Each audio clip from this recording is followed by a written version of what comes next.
Vamos orar. Senhor Deus, estamos diante do Senhor nessa manhã, ó Pai, porque queremos aprender de Ti, queremos clamar ao Senhor, Deus bondoso, misericordioso, justo, compassivo, Senhor de toda a terra, que transforma as nossas vidas. Obrigado, Senhor, porque um dia o Senhor nos predestinou, nos escolheu, nos salvou, nos justificou mediante o sangue do Senhor Jesus. Por isso nós estamos aqui, ó Pai, para aprendermos mais, para Te conhecermos mais e para sermos mais obedientes à Tua palavra e à Tua vontade. Ajuda-nos nessa manhã, tira das nossas mentes as preocupações, derrama do Teu Santo Espírito sobre nós, usa a Tua palavra, ó Pai, para transformar as nossas vidas. É o que nós Te pedimos no nome precioso do Senhor Jesus. Amém. No último encontro, nós falamos sobre o tema "E o que você esperava?", né? Dois pecadores que vêm de uma cultura normalmente diferente, costumes diferentes, educação diferente. O que você esperava que fosse acontecer, né? E que com certeza está acontecendo. Atritos, conflitos. E nesses encontros nós aprendemos que o grande objetivo da nossa vida como casal é glorificar o nome de Deus, é deixar que Ele reine no nosso lar e não a nossa vontade, não a nossa suposta necessidade, né? E hoje não é uma continuidade, uma continuação daquele curso, mas vai tratar praticamente das mesmas coisas. Se nós queremos glorificar a Deus, nós queremos que Ele reine no nosso lar, estamos preparados para quando as tempestades chegarem? Como nós vamos reagir diante dos conflitos e das provações que iremos passar como pessoa, como casal e como família, né? É disso que nós vamos tratar. O meu pedido a Deus é que vocês perseverem. Pelo menos os 2 primeiros domingos, que o professor não é tão bom, mas perseverem, porque a partir do terceiro vem um time muito bom. Os outros 5 que vão estar aqui à frente, eu não sou digno de desatar as sandálias deles. São professores, são ótimos homens, filhos com Deus, comunicam bem, não falam mole que nem o Adalberto. Então perseverem nesses 2 primeiros domingos e perseverem nos 8 encontros que teremos, que eu tenho certeza que Deus vai mudar as nossas vidas, tá bom?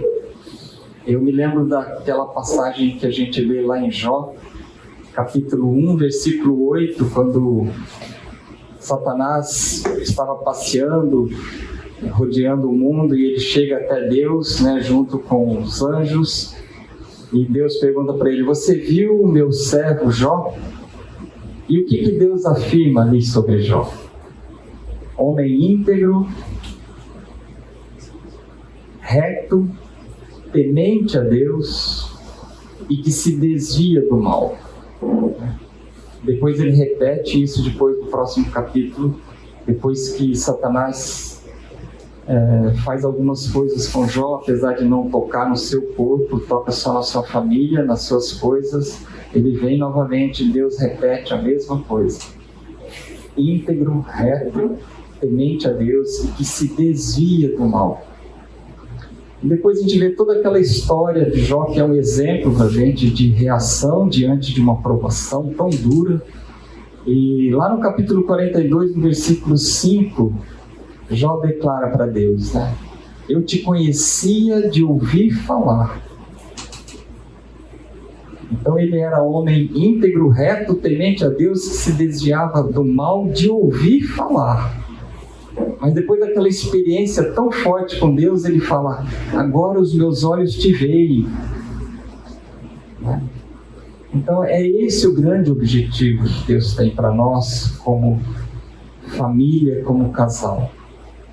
A começar para nós como pessoas, né? Como marido, como homem, como mulher, como esposa, como pai, como mãe. Que nós tenhamos experiências firmes com Deus, que nós em nenhum momento fraquejemos a nossa fé. Que a gente possa chegar, que nem Paulo, lá na sua última carta, né, na segunda carta a Timóteo, quando ele fala: combati o bom combate, o que mais?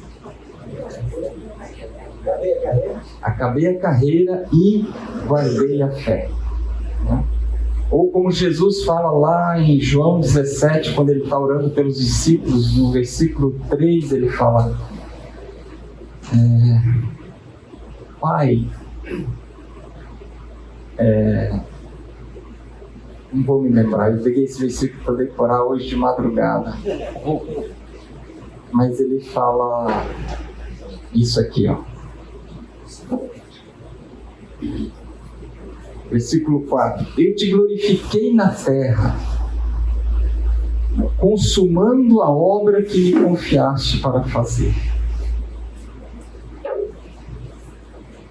Nós estamos caminhando para isso. Ter experiências com Deus, reagir como Jó reagiu, poder chegar no final da nossa vida e poder dizer o que Paulo falou.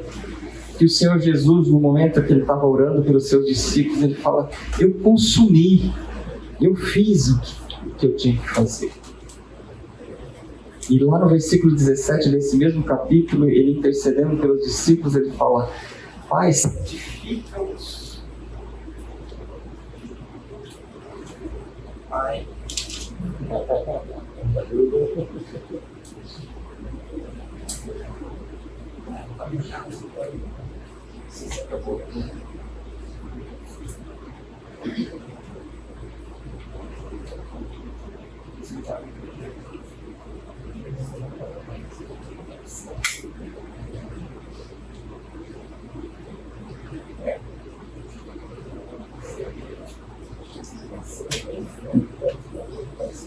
Essa equipe de comunicação é fantástica. Eu estava comentando hoje de manhã com ele.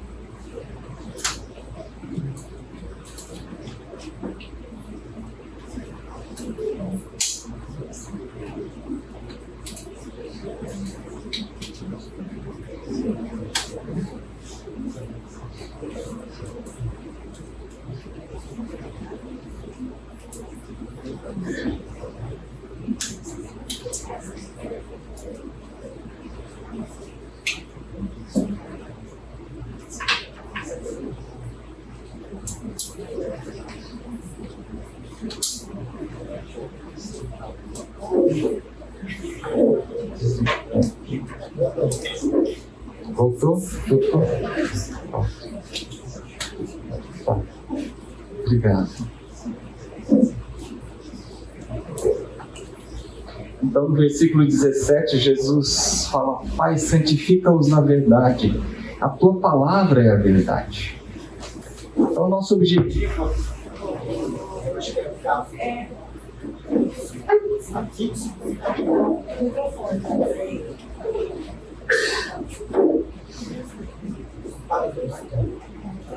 eu posso até falar mais alto, mas vai prejudicar a gravação.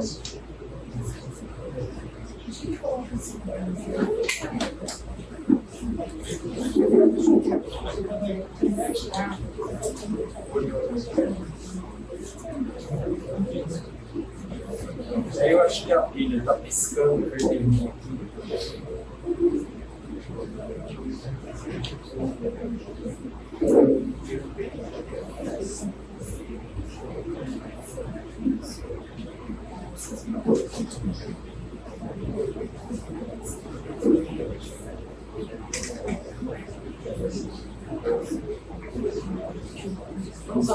Vamos aproveitar então esse momento e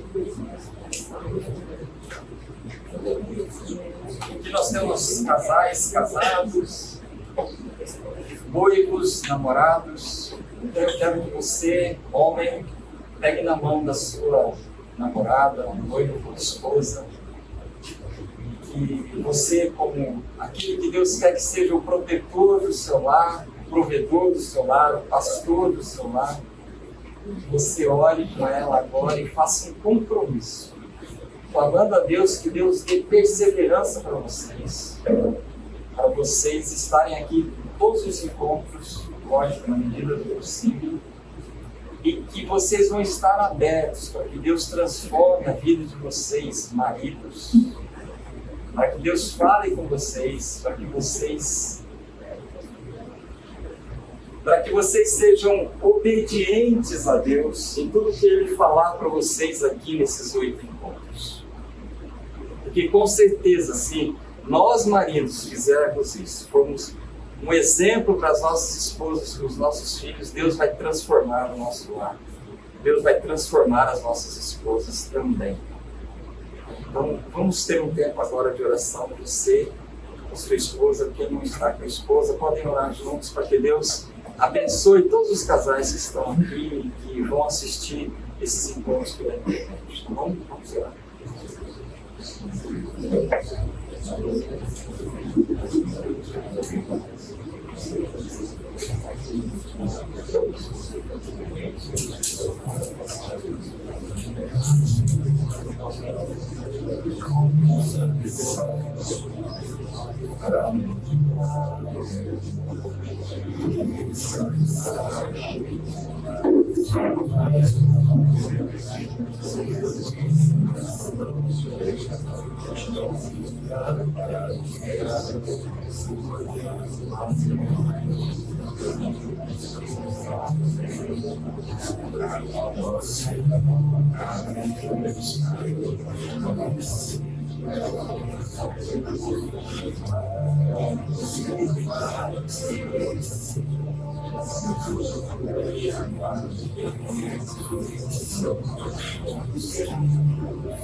Se estás aqui, a liberdade vai virar em mim, essa santidade.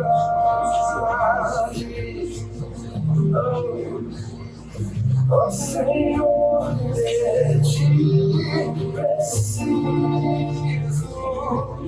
mais e mais preciso. Meu defensor, justo e fiel, de ti preciso. Quando a tentação surge,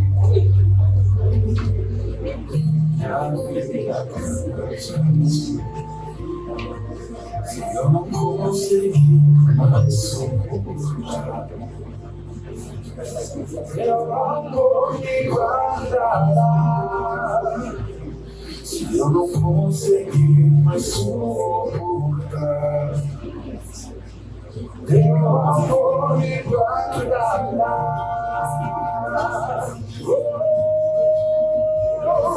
Oh Senhor, de ti preciso, mais e mais eu preciso. Meu defensor, justo e fiel, de ti eu preciso.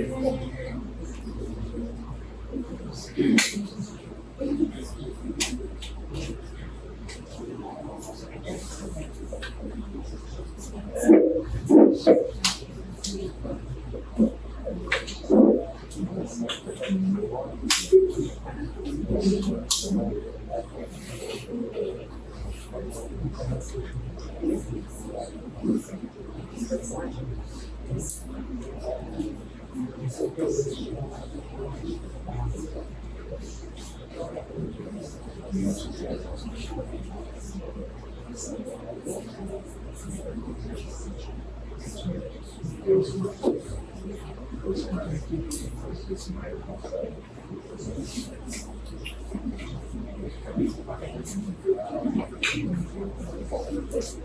primeiro texto que nós vamos ver, vou passar por ele, ler, meditar nele. O pessoal lá de trás está me ouvindo?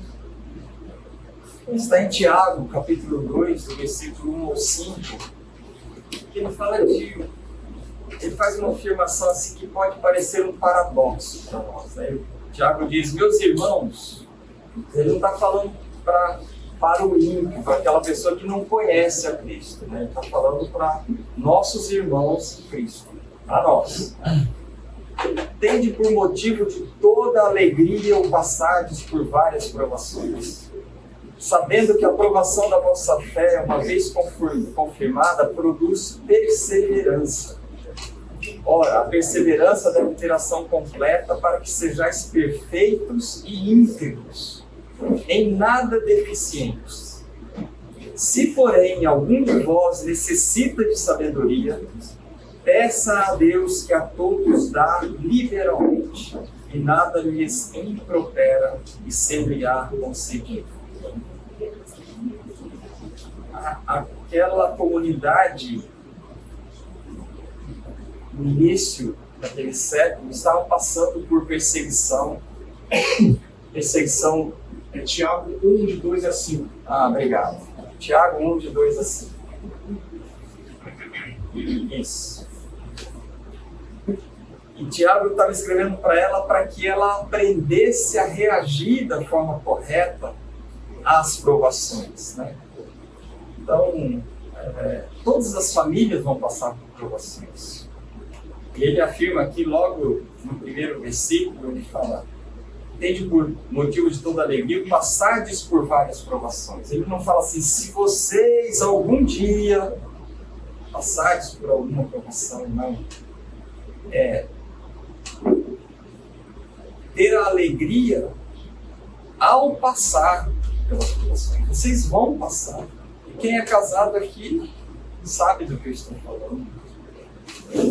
As provações, se não começam na preparação para a festa do casamento, né? Tem alguns casais que vão tomar conselho com outros casais porque estão batendo de frente sobre a festa, sobre os convidados, sobre como vai ser, sobre quanto vai gastar, para onde vai viajar, né? Se não for antes, vai ser na volta da lua de mel. Pode ter certeza. Na hora de abrir os presentes, na hora de organizar, na hora da primeira cueca no banheiro, sem ir para o cesto, vai começar a ter problema. Eu tenho um amigo, não vou falar o nome dele, que ele escolheu para sua esposa, quando ele se converteu, ele falou: Senhor, eu não quero mais namorada, eu quero uma esposa. E ele sempre teve namorada. Ele ficou 1 ano, Deus não deu uma esposa para ele por 1 ano. Ele contava, foram 52 sábados sem uma namorada. E aí Deus deu uma esposa para ele. Deus deu alguém, eles começaram a namorar, noivaram, casaram. E ele escolheu aquela garota porque no primeiro contato que ele teve com ela, ela falou um versículo para ele. Romanos 8, 28. Ela tinha vindo a pé do cursinho, ela estava sem dinheiro para pagar o ônibus, ela tinha andado assim, meia hora, naquele sol do meio-dia, e ela tinha chegado em casa, estava cansada, com fome, e ela decorou esse versículo: todas as coisas cooperam para o bem daqueles que amam a Deus, daqueles que amam segundo o seu propósito.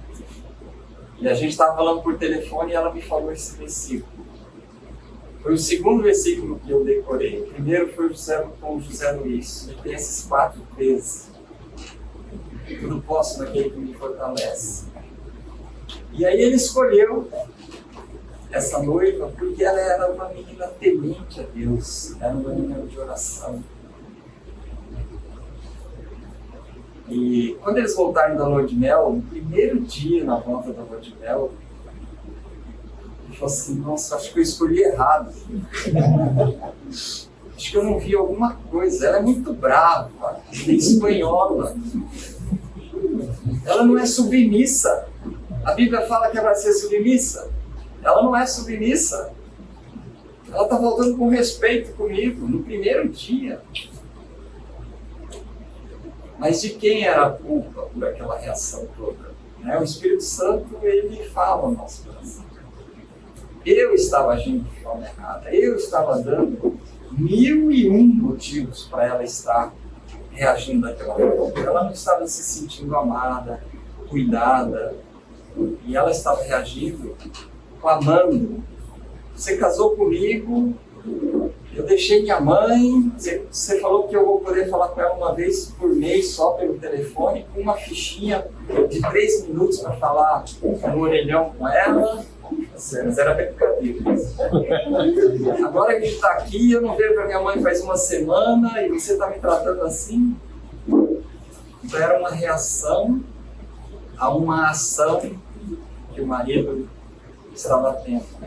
Então, todos nós, quando nós casamos, nós sonhamos, com que a nossa esposa nos respeite. As mulheres sonham que os seus maridos vão crescer espiritualmente, vão liderar o lar, vão ser dignos de respeito, mas nem sempre isso acontece. A vida bate na gente, nós somos pecadores, nós criamos maus hábitos durante o nosso relacionamento que vão trazendo os conflitos.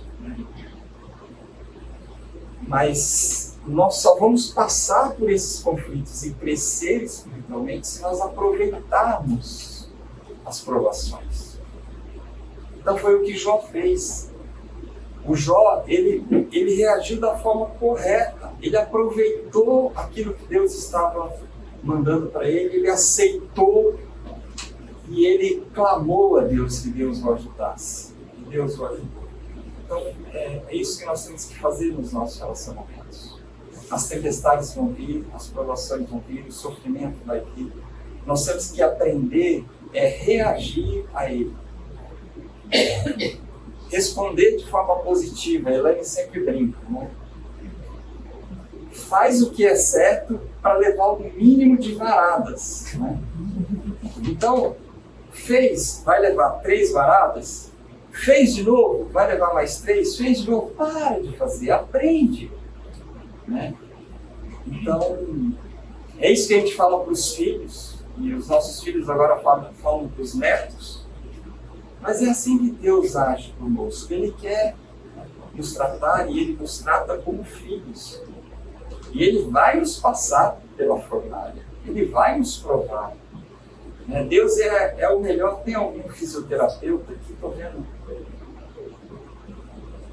Fora o Bruno, mais algum na área de fisioterapia. Deus é o melhor fisioterapeuta que existe. Ele conhece cada músculo do nosso corpo. E Ele sabe quais são os propósitos, que tipo de esporte nós gostamos de praticar. E Ele vai, e Ele leva aquele músculo à exaustão. Ele sabe qual é a área que você está fraco.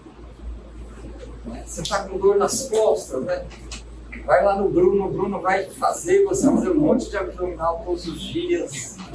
Vai te ajudar a fortalecer os músculos das costas, o abdômen, para você não sentir tanta dor nas costas. Deus faz isso conosco. Qual é a área que você está deficitário? Você está perdendo musculatura. Deus vai lá e leva aquele músculo à exaustão, para que você se fortaleça, para que você queira cada vez mais que o nome dele seja glorificado. É para isso que nós estamos aqui. Nós estamos aqui de passagem, nós somos forasteiros. Nós não viemos aqui para reinar no nosso lar.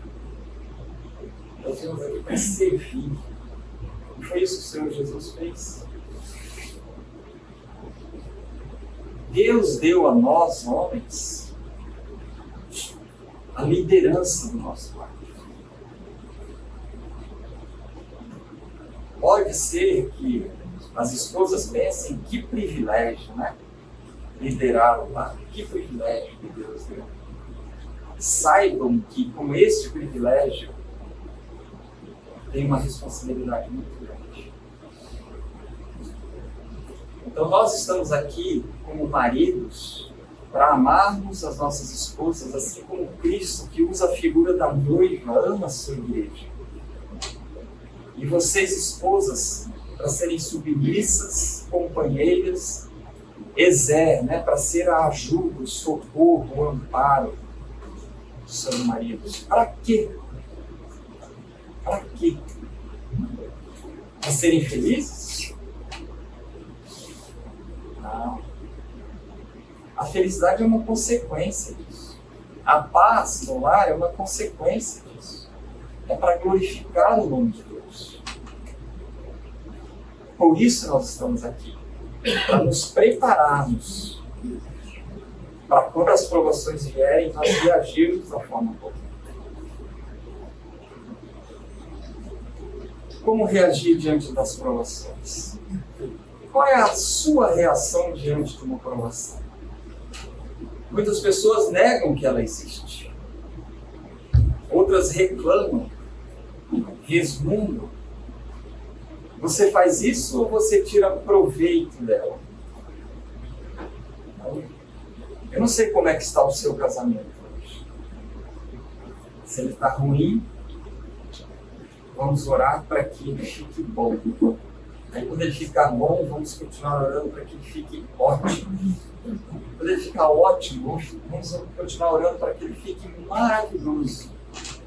Que a gente possa cantar aquela musiquinha que as crianças cantam, né? Quem é salvo e tem certeza, bate o pé. Não é isso? Conhece ou não? Quem é salvo e tem certeza, bate palma. Quem é salvo e tem certeza, diz amém, né? Quem é salvo e tem certeza, sua vida é uma beleza. Para que a nossa vida seja uma beleza. Para que as pessoas olhem para nós e não vejam que a nossa vida foi feita ao longo dos anos. Não, que ela é perfeita aos olhos de Deus.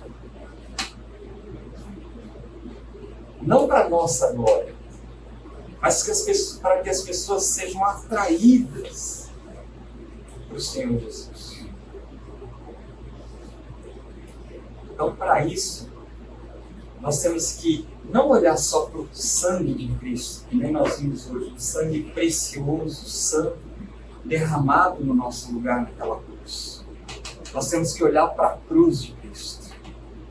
Nós temos que tomar a nossa cruz. Deus te deu essa esposa, você escolheu essa esposa. Não existe mais a opção do eu escolhi errado. Ela é a escolha certa. Faça dar certo. Faça esse casamento ser maravilhoso. Para que os seus filhos vejam isso e queiram também ter um casamento maravilhoso. Seus netos, seus vizinhos, seus pares no trabalho, a comunidade onde nós estamos. Então que a gente possa voltar para casa hoje e nos próximos 7 domingos, dispostos a praticar o que a gente está aprendendo aqui. A reagir da forma correta. Então vamos falar um pouquinho sobre o sofrimento. Quais são os benefícios? Já que Paulo fala, tendes por motivo de grande alegria, né? Que negócio é esse? Então quais são os benefícios? Então o sofrimento nos faz lembrar da nossa fragilidade, da nossa incapacidade, do quanto a nossa vida é breve. Quando a gente está doente, a gente valoriza a saúde, né? Quando a gente está passando por dificuldades financeiras, a gente valoriza o emprego, o dinheiro no banco. Quando a gente está passando por qualquer problema, a gente valoriza aquilo que a gente tinha e que a gente perdeu. E o sofrimento nos mostra a fragilidade da nossa vida. Se você tem bastante dinheiro e está confiando no dinheiro, que doce ilusão, né? O dinheiro ele não tem dono. Ele muda de mão de uma hora para outra. Ainda mais agora com com uma internet, ele sai daqui, ele vai para a China, ele sai daqui, vai para a Alemanha, ele sai de lá, vai para cá. Então, onde é que está o seu coração? Então, olhando um pouco para o sofrimento, lá em 2 Coríntios 12, de 7 a 10, Paulo escreveu assim: para que não me ensoberbecesse com a grandeza das revelações, ele tinha acabado de ter uma revelação, né, de Deus. Foi-me posto um espinho na carne, mensageiro de Satanás, para me esbofetear, a fim de que não me exalte. Por causa disto, 3 vezes pedi ao Senhor que o afastasse de mim. Nós fazemos que nem Paulo, né? Senhor, cura. Senhor, tira a mão. Senhor, cuida disso. Senhor, muda essa situação. Foi o que Paulo fez. Então ele me disse: a minha graça te basta, porque o poder se aperfeiçoa na fraqueza. De boa vontade, pois, mais me gloriarei nas fraquezas, para que sobre mim repouse o poder de Cristo. Pelo que sinto prazer nas fraquezas, nas injúrias, nas necessidades, nas perseguições, nas angústias, por amor de Cristo. Porque quando sou fraco, então é que sou forte.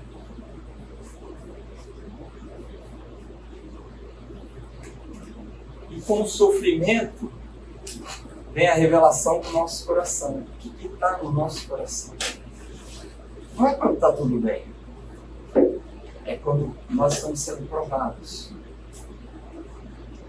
Salmo 139 começa lá do versículo 1 até o 16, ele começa falando: Senhor, tu me sondas e me conheces, né? Conhece o meu sentar, o meu levantar.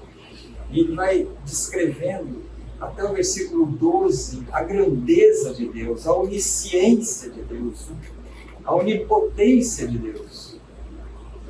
E quando ele chega no versículo 23 e 24, ele faz um pedido para Deus: sonda-me, ó Senhor, conhece o meu coração, prova-me e conhece os meus pensamentos. Vê se há em mim algum caminho mau e guia-me pelo caminho eterno. Ele ora a Deus pedindo uma coisa que ele descreveu durante 12 versículos, que ele sabe que Deus está fazendo. Mas ele ora a Deus para que Deus sonde. É isso que nós temos que fazer diante do sofrimento. Senhor, sonda-me. Mostra-me o que está errado. Se eu trouxe esse sofrimento, o que eu tenho que fazer para que ele vá embora? Se não fui eu, me dê forças para suportá-lo. Até o momento que o Senhor vai tirar isso de mim. Jeremias 17:9, ainda falando um pouco sobre o coração, a maioria de vocês sabe de cor esse versículo, né? Enganoso é o coração. E mais do que todas as coisas, desesperadamente corrupto, quem o conhecerá? Muitas vezes nós ficamos nos enganando, nos justificando, né, racionalizando a situação, mas Deus conhece o nosso coração. E quando nós estamos passando pelo sofrimento, Ele vai mostrar como está o nosso coração. Vamos tomar um café. Deuteronômio 8, 2 e 3. Recordar-se-ás de todo o caminho pelo qual o Senhor teu Deus te guiou no deserto, nesses 40 anos, para te humilhar, para te provar, para saber o que estava no seu coração, se guardarias ou não os seus mandamentos. Ele te humilhou e te deixou ter fome, e te sustentou com o maná, que tu não conhecias, nem teus pais o conheciam, para te dar a entender que não só de pão viverá o homem, mas de tudo o que procede da boca do Senhor viverá o homem. Jesus usou esse versículo nas suas pregações, né? Nem só de pão viverá o homem, mas de toda a palavra que procede da boca de Deus. Então Deus humilhou aquele povo por 40 anos, deixou ele passar fome, sede. para revelar o coração deles, se eles obedeceriam ou não aos mandamentos de Deus. Em Marcos 7, 21 e 23, a gente lê: porque de dentro do coração dos homens é que procedem os maus desígnios, a prostituição, os furtos, os homicídios, os adultérios, a avareza, as malícias, o dolo, a lascívia, a inveja, a blasfêmia, a soberba, a loucura. Ora, todos esses males vêm de dentro e contaminam o homem. Você pode pensar assim: ah, mas eu não me identifico com nada disso. Pergunta para sua esposa e ela completa esse versículo entre parênteses. Isso. Pode ter certeza. Ou pergunte para o seu esposo. Né? É de dentro do nosso coração, é da nossa mente que vem o mal. Né? E Deus pode usar o sofrimento para revelar os ídolos que estão dentro do nosso coração. E o terceiro ponto é que o sofrimento nos encaminha para a perfeição. A gente pode tentar sair dele, tentar extrair dele o melhor proveito. O autor de um livro que eu acabei de ler, ele fala que nós precisamos abraçar o sofrimento. Tirar dele o melhor proveito. E muitos livros que falam sobre o luto falam sobre isso. Você tem que viver o luto. Não adianta fugir dele. Não adianta querer ignorá-lo. Viva o luto. Não importa quanto tempo ele vai durar. Filipenses 1,6, Paulo afirma: estou plenamente certo de que aquele que começou boa obra em vós há de completá-la até o dia de Cristo. Então Deus está nos aperfeiçoando.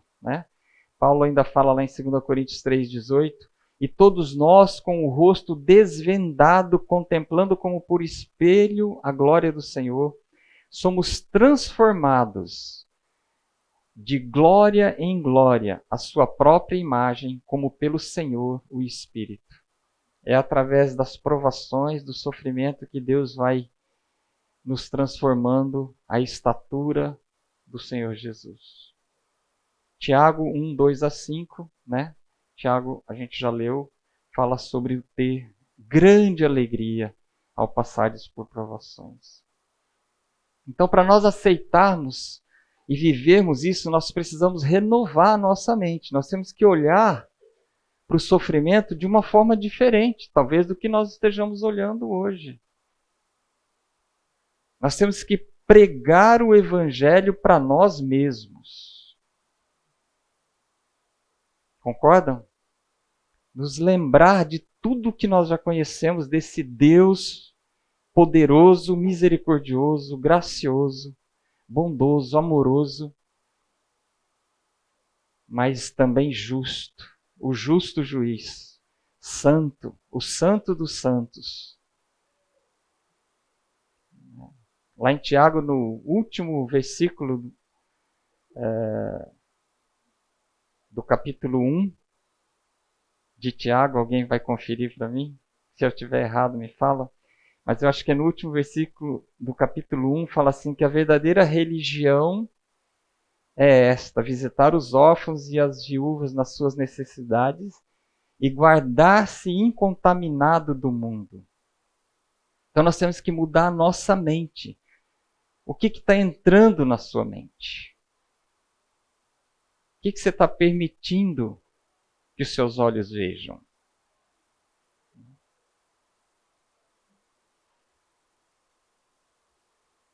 Que ídolos você está curtindo na sua mente? Não estamos falando aqui só da moto GS 1200, que tem muitos irmãos aqui na igreja que tem como ídolo. Estou brincando. Ou do tênis, do futebol. Que ídolos estão reinando na sua vida que não o Senhor Jesus, como seu Senhor e Salvador? Então, o que está faltando no coração humano? Perceber essa profunda necessidade de mudança interior, de mudar a mente. Né? Está faltando nós nos achegarmos a Cristo, aceitarmos aquele convite que Ele faz para nós lá em Mateus 11, de 28 a 30. Vinde a mim, todos vós que estáis cansados e sobrecarregados, e aprendei de mim, que sou manso e humilde de coração, e encontrareis descanso para as vossas almas, porque o meu fardo é suave, meu jugo é suave, o meu fardo é leve. Nós precisamos nos aproximar do nosso Senhor, nos jogarmos diante dele, e jogarmos e colocarmos diante dele todo o sofrimento e todas as provações que nós estamos passando, e trocar com ele a nossa carga. Né? Com certeza nós temos vários exemplos onde Jesus revelou os ídolos. Nós temos aquela passagem daquele homem rico, né? Que farei para herdar a vida eterna? Né? Jesus fala para ele, guarda os mandamentos, eu já tenho feito isso desde a minha mocidade. Então vai, vende tudo o que tem e reparte com os pobres. O que ele fez? Ele saiu triste porque ele tinha muitas riquezas. Ali estava o coração dele, nas riquezas. Né? Ele trocou o Senhor Jesus pelas riquezas. E aí, no final, Jesus afirma, filhos, quão difícil é para os que confiam nas riquezas entrar no reino de Deus. E a gente vê lá em Lucas também, 6, de 43 a 45, não há árvore boa que dê mau fruto, nem tampouco árvore má que dê bom fruto. Porquanto cada árvore é conhecida pelo seu próprio fruto. Porque não se colhem figos de espinheiros, nem dos abrolhos se vindimam uvas. O homem bom do bom tesouro do coração tira o bem, e o mal do mau tesouro tira o mal, porque a boca fala do que está cheio o coração. Então as provações, o sofrimento revelam o nosso coração. Nós estamos estudando Tiago na nossa coinonia e, basicamente, a gente está aprendendo que o livro de Tiago se resume numa pergunta. Se você crê, por que você vive como se não cresce? Né? Você acha que é essa sua fé que te salvou? Essa fé sem obras? Essa fé intelectual, essa fé que vê o teu irmão passando necessidade e fala, bate no ombro dele e fala, eu vou orar por você? Ou então fala Romanos 8, 28 para ele, todas as coisas cooperam para o bem daqueles que amam a Deus? Então, se você crê, por que você vive como se não cresce? Se você crê no Senhor Jesus, se você crê que Deus é o seu pai, você foi adotado, você é filho legítimo, e um dia você vai ser glorificado e vai estar com Ele, por que na hora do sofrimento você não olha para os ídolos do seu coração, não aprende a lição e não muda de vida?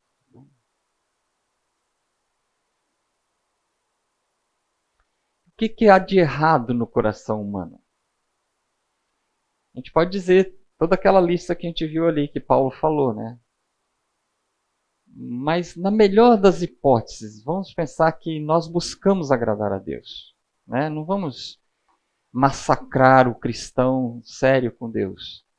Mas ele continua com um coração corrupto, pecador, egoísta, concordam? Todos nós pecamos o tempo todo. Então vamos pensar que o que está de errado no nosso coração? Vamos para a melhor hipótese. Talvez nós estejamos desejando coisas boas, mas da forma errada.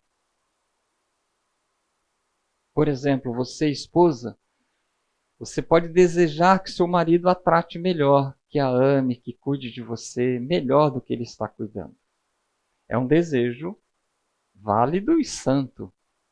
porque Deus falou para ele fazer isso. Você espera que ele faça isso. Mas por que você está desejando isso? O que você está querendo conseguir com isso? É essa a pergunta que você tem que fazer para o seu coração.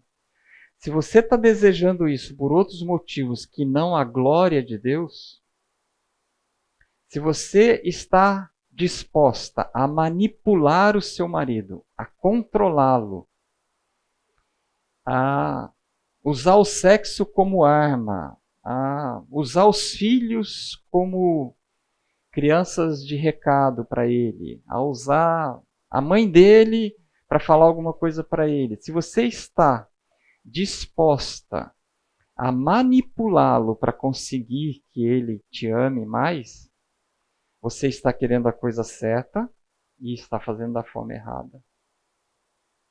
Concordam? Então nós podemos querer a coisa certa, mas querer consegui-la da forma errada. Com tanto desejo e com o objetivo errado. É para a glória de Deus? Não. Deus vai ser glorificado se seu marido te amar mais e cuidar melhor de você? Com certeza ele vai ser glorificado. O vizinho do seu apartamento não vai ouvir o grito dele nunca mais. Ele não vai gritar mais com você. Você não precisa falar assim, vamos mudar daqui e começar uma nova história em outro lugar, porque os outros 3 vizinhos aqui já viram o nosso mau testemunho como crentes, né? Não precisa pensar nisso.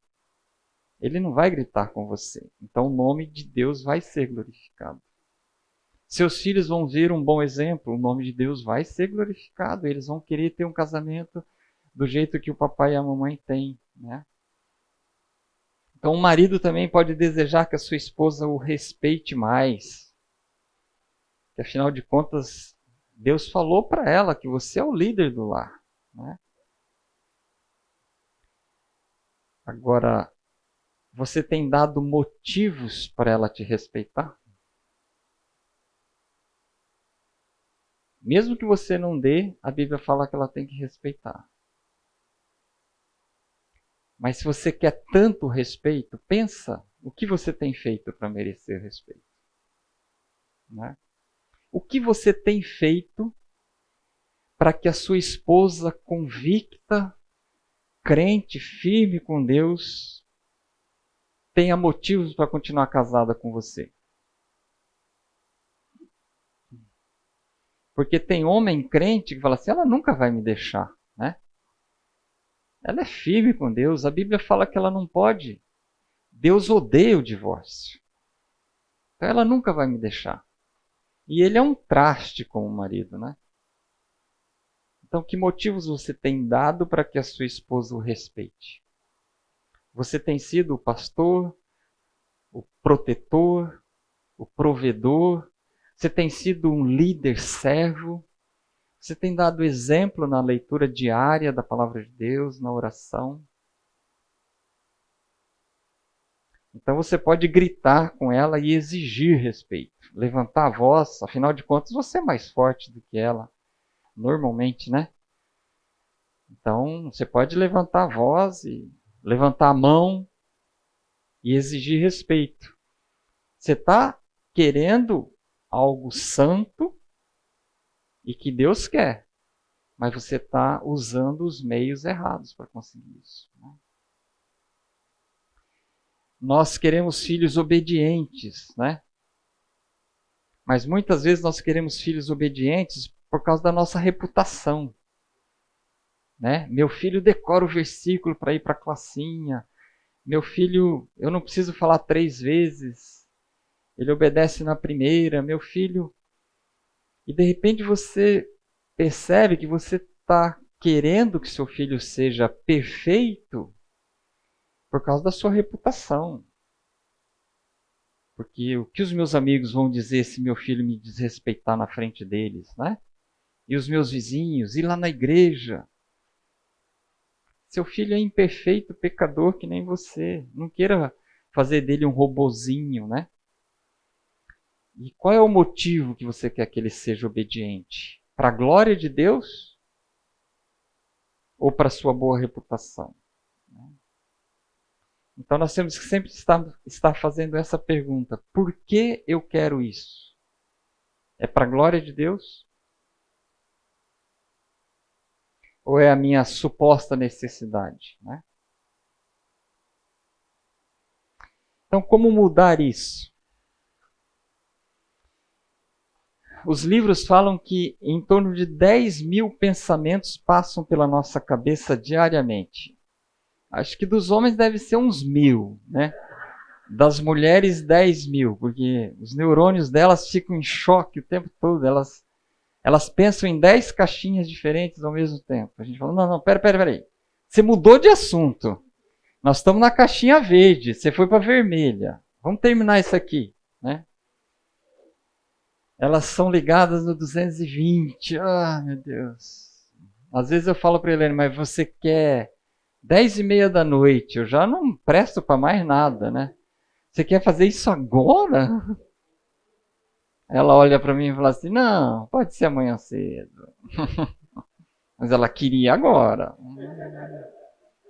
Pô, mas tem meia dúzia de prato aí, 2 copos. Né? Então nós somos aquilo que nós pensamos. Então 10 mil pensamentos, que 10 mil estão entrando na sua cabeça? Então o que nós pensamos nos levam às nossas convicções. Ontem eu estava num evento lá no Haggai e eu tive um conflito com um dos diretores do Haggai. Na hora do café a gente teve um conflito sobre política. E é um conflito irreconciliável. Posições. Não me considero um homem de direita, radical, mas sim um crente conservador quanto aos costumes. Mas ele é um crente firme no Senhor Jesus, mas pensa totalmente diferente. E a gente teve um embate, acabou o café, a gente voltou para a reunião.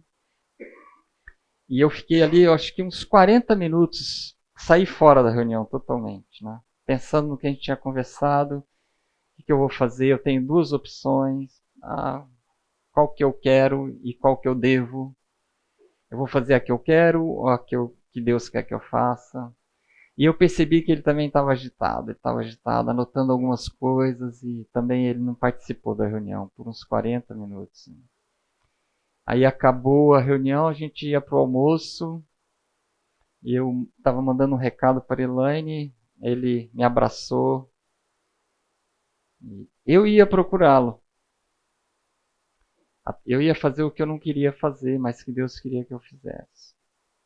Ele me abraçou e ele tentou retomar a conversa. Eu falei, cara, vamos parar. A gente é irreconciliável. Você não vai me convencer, eu não vou te convencer. Nós 2 temos mais de 60. Vamos ter unidade em Cristo. Eu vou te amar como eu me amo e como Cristo quer que eu te ame. Eu vou te respeitar. Mas nessa área, a gente tinha orado juntos no outro intervalo. Eu caí junto com ele. Deu lá 10 duplas, eu caí com ele. A gente compartilhou necessidades, motivo de oração. Depois, no intervalo, eu estava conversando com uma outra pessoa, me fez uma pergunta, eu estava falando, o governo atual, eu estou assustado, não sei o que lá, e ele entrou. Então, Deus tem os propósitos, Ele revela. Será que eu estou dando muito valor para a política e estou esquecendo o amor de Cristo? Eu estou olhando para aquele irmão como um adversário e não meu irmão em Cristo? A gente está lutando, trabalhando pela mesma causa naquele lugar ali. Né? Então, Deus conhece o nosso coração. E nós temos que ver o que nós estamos pensando, que os nossos pensamentos nos levam às nossas convicções, e às vezes elas podem ser muito radicais. Né? As nossas convicções nos levam a ações.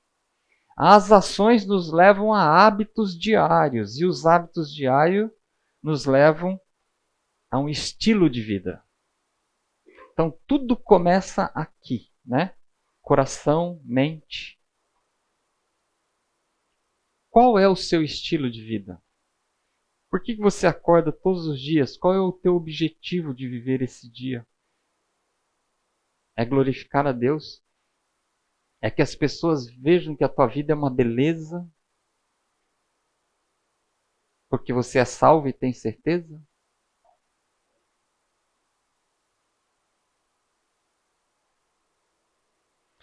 Lá em Romanos, capítulo 12, do versículo 1 ao 2,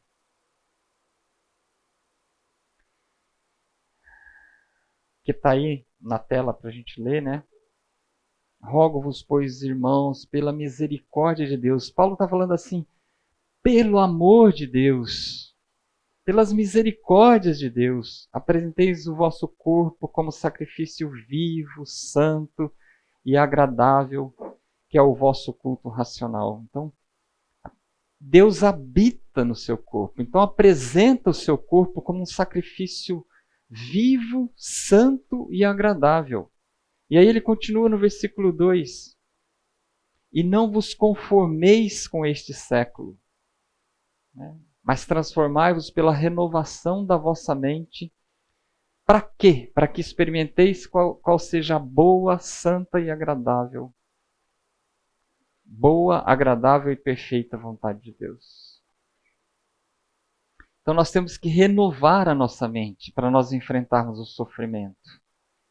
Nós temos que estar convictos de muitas verdades que a gente está vendo aqui. Nós temos que correr até Jesus, que fez a obra final na cruz e suficiente para nós. E com Ele nós estamos capacitados para vencer o mal, né? Nós precisamos nos arrepender dos nossos pecados e crer na suficiência de Cristo em todos os momentos, em todas as circunstâncias.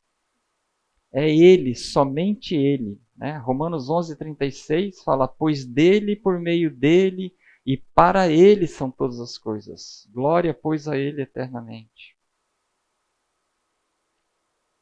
Então nós temos que pregar o Evangelho para a nossa mente, porque ela pode voar. Você deixa, ela vai buscar as coisas no celular, no computador, nas rodinhas. Nós temos que renovar esses 10.000 pensamentos, nós temos que cuidar para que a nossa cabeça esteja nas coisas lá do alto, né?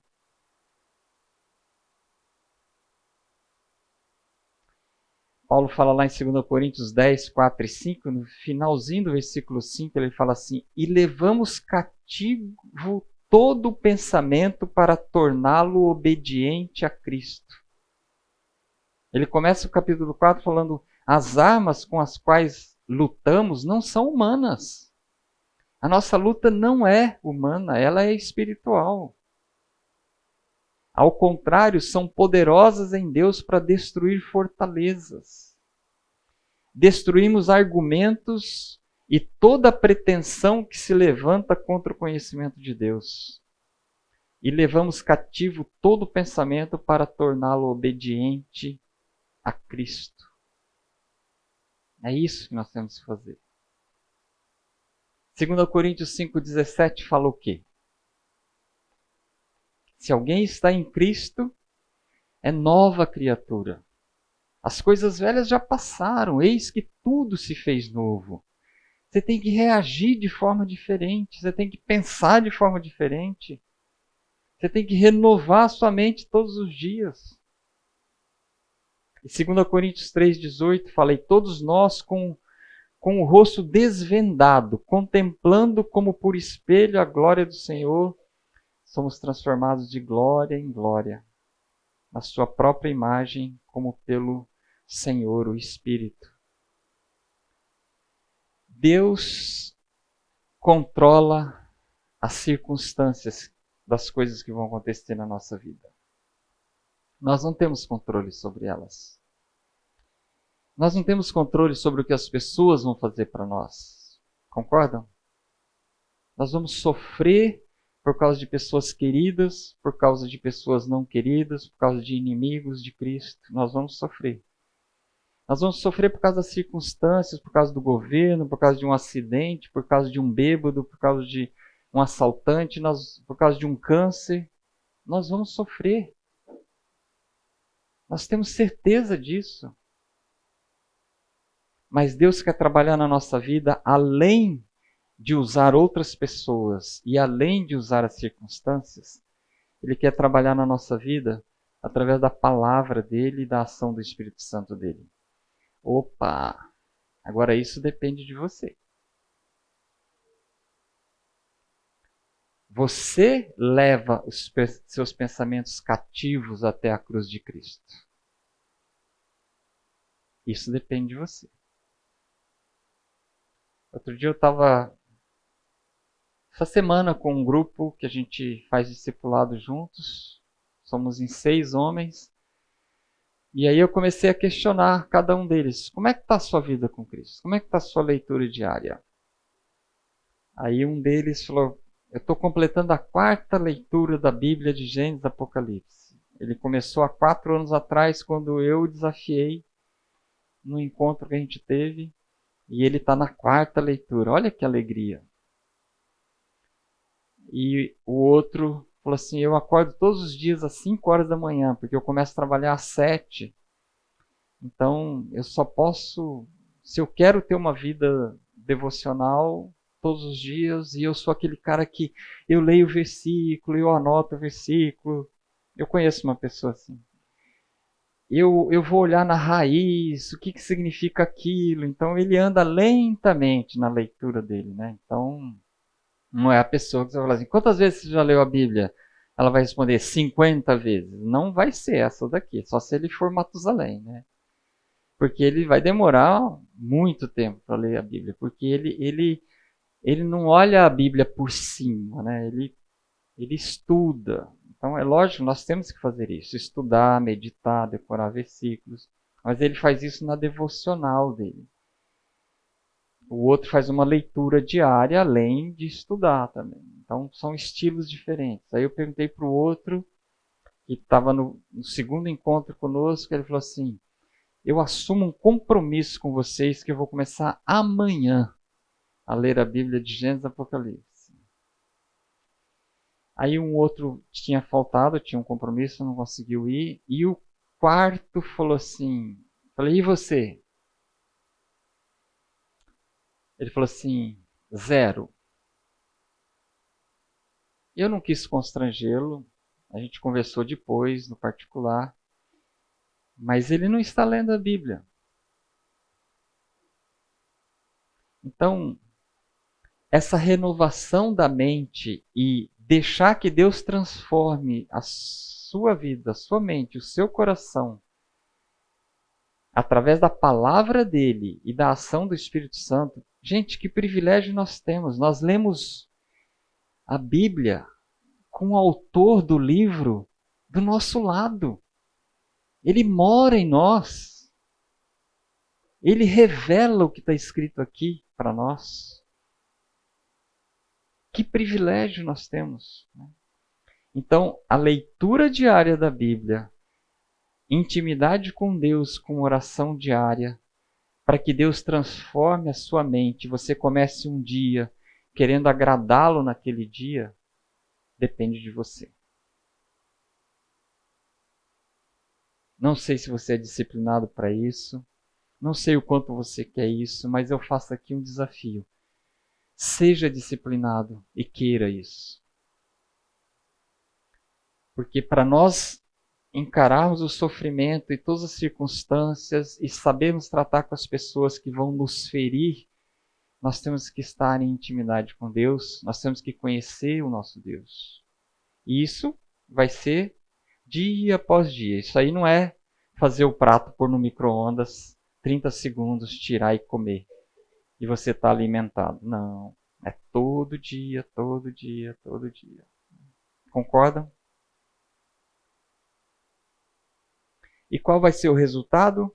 experimentar a boa, agradável e perfeita vontade de Deus. É se autoconfrontar com a palavra e com a direção do Espírito Santo. Então, Efésios 4, de 17 a 30, lá perto do versículo 27 e 28, fala assim: por isso, deixando a mentira, fale cada um a verdade com o seu próximo. Porque somos membros uns dos outros. Irai-vos e não pequeis. Não se põe o sol sobre a vossa ira. Aquele que furtava, não furte mais. Antes trabalhe fazendo o que for. Antes trabalhe com as próprias mãos,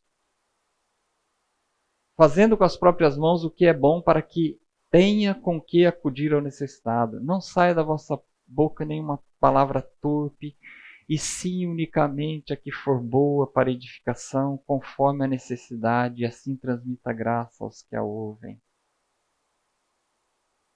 Não entristeçais o Espírito Santo de Deus. Longe de vós toda cólera, amargura, gritaria, blasfêmia, toda malícia. Sede benignos, compassivos, perdoando-vos uns aos outros. É essa a vontade de Deus para cada um de nós.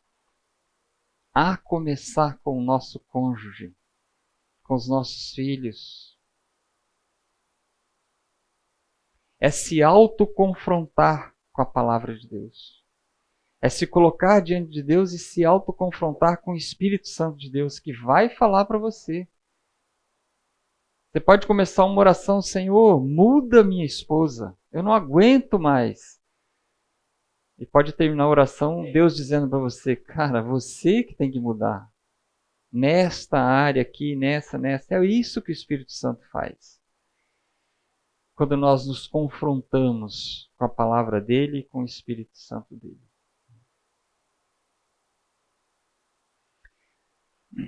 Alguém aqui precisa de renovação da mente?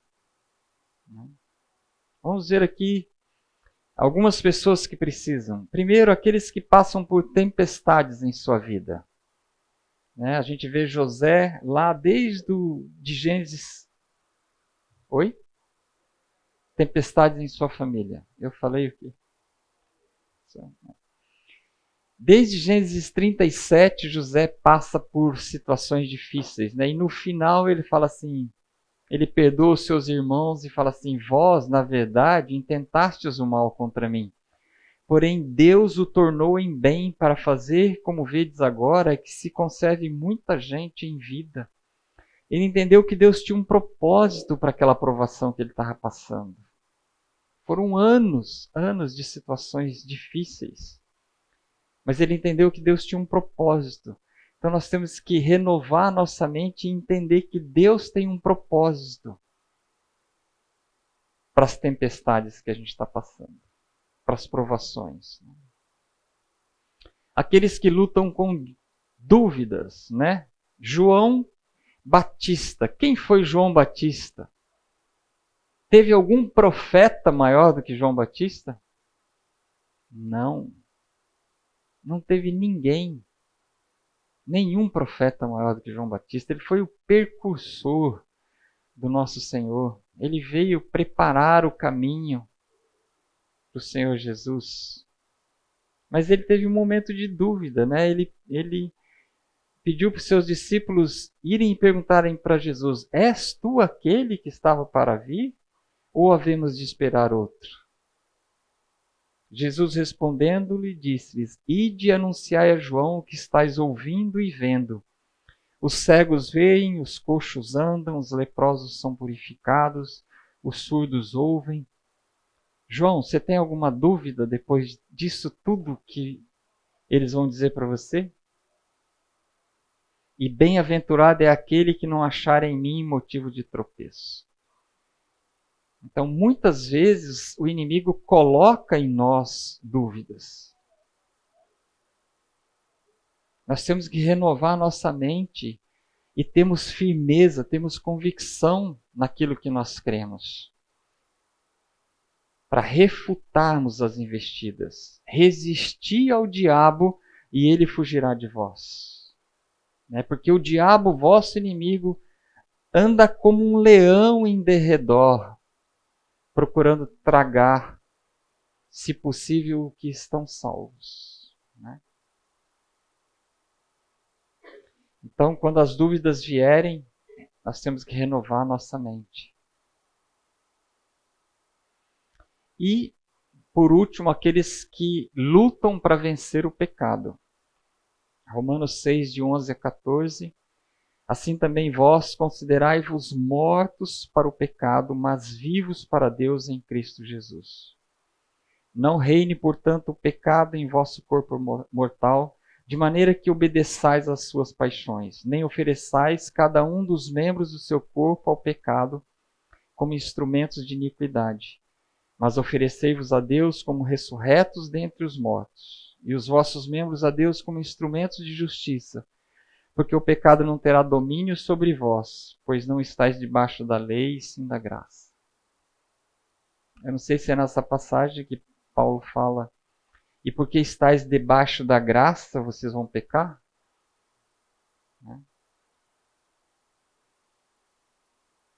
O que você tem feito com o seu corpo?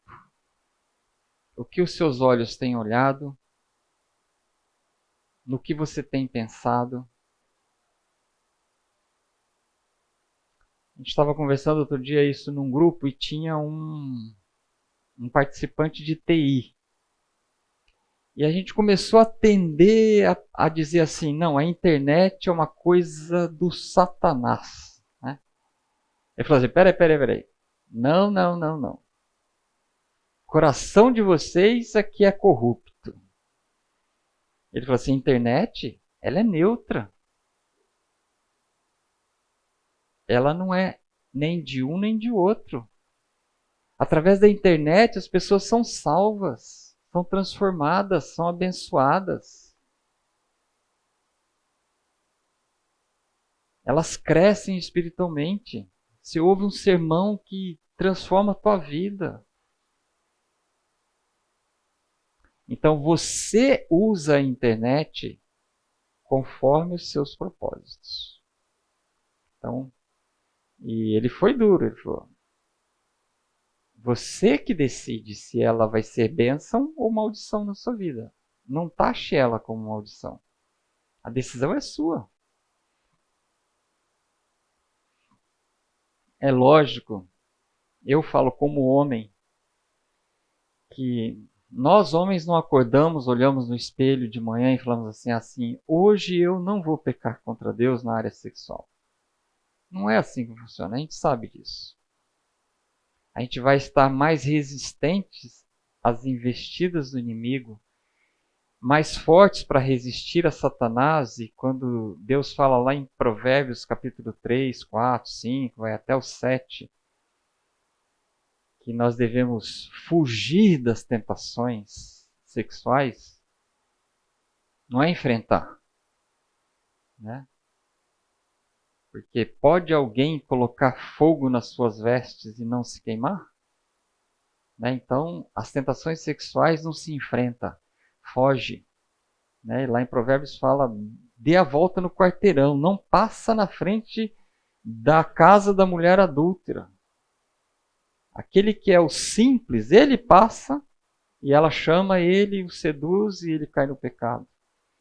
Aquele que é sábio, ele se desvia do mal, né? Íntegro, reto, temente a Deus, que desvia do mal. Então nós homens, não é olhando no espelho e falando, hoje eu não vou. Nós sabemos disso. É abrindo a palavra de Deus, conhecendo a Deus, temendo e tremendo diante de Deus. Porque não há pecado que não vai ser revelado. Deus é onisciente. Deus é onipresente. E se você é filho, ele é pai. E é um pai que ama e disciplina. Então nós sabemos que nós vamos enfrentar e saber fugir das tentações sexuais quando nós estamos conhecendo esse Deus e em intimidade, em oração com esse Deus. Então, o que os seus olhos, marido, têm visto? Nós podemos ter ações externas que nos ajudam, mas eu digo para você, leia a Bíblia todos os dias e ore todos os dias. Tenha um tempo com Deus todos os dias. Aí as ações externas vão ser um complemento, pôr uma senha, não assistir nenhum filme acima de tal idade, deixar que a sua esposa tenha acesso ao seu celular, ao seu laptop, ao seu computador, a hora que ela quiser, seus netos, seus filhos. Ser transparente. Isso vai ajudar, lógico que vai ajudar. Mas não é isso que vai mudar o seu coração. Vai mudar o seu coração é a renovação da sua mente através da leitura diária da Bíblia, oração, decorar versículos, né? Então, desafio, e eu não entendo a mente das mulheres, mas eu penso que vocês correm os mesmos riscos, né?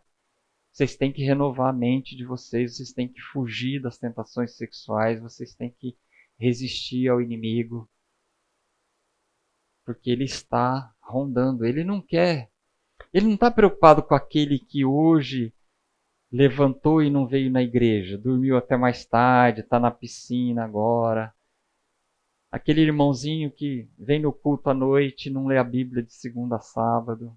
Ele não está preocupado. Ele está preocupado com vocês que acordaram cedo e estão aqui. Que estão interessados, que querem crescer com Cristo. Vocês estão sendo usados por Deus para arrebentar as portas do inferno. E tirar de lá aquele que está perdido. É olhando para o casamento de vocês que Deus vai salvar pessoas. Então ele anda em derredor, é aqui, é em torno dessa sala aqui. É no lar de vocês. Eu acho que aquele relógio lá está errado. Eu vi sinal e acabei não percebendo.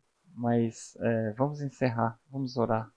Que Deus tenha misericórdia de nós e nos ajude durante essa semana. E não desistam, voltem domingo que vem. Obrigado, Senhor, por essa manhã, por tudo que nós vimos aqui da Tua Palavra. Obrigado pela ação do Teu Santo Espírito. Ó Pai, toma as nossas vidas, transforma as nossas mentes, ajuda-nos, ó Pai, a entendermos os Teus propósitos para cada um de nós. Nós oramos em nome de Jesus. Amém.